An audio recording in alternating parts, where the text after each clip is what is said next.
நவமிகா என்னாச்சு? ரொம்ப நாளா வீடியோவே காணோம். வீடியோ போட முடியாத சூழ்நிலை ஆயிடுச்சு. இப்ப போடுறீங்க பாருங்க. இன்னைக்கு வந்து வியாழக்கிழமை வந்து என்ன இருந்துச்சுன்னு பார்க்கலாம். சுட சுட சோறு, ஓகே, பருப்பு ரசம்,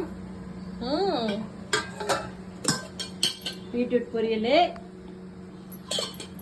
இங்க வந்து முட்டை தொக்கு வச்சிருக்கேன், வாவ், கேரட் ஜூஸ், இது எனக்கு. பாருங்க, முடக்கத்தான் கீரை துவையல் பண்ணியிருக்கேன். இவ்வளவு ஐட்டம் இருக்கு இன்னைக்கு. ஆமா, நீ வீட்டுல இருக்கல நவமி, இதை விடுங்க. இங்க பாருங்க, மொச்சை, பச்சை மொச்சையும் முருங்கைக்காவும் போட்டு ஒரு குழம்பு சூப்பரா இருக்கும். இது என் பசங்களுக்கு எல்லாத்துக்குமே பிடிக்கும். டீ, இது டீ, காலையில போட்ட டீ.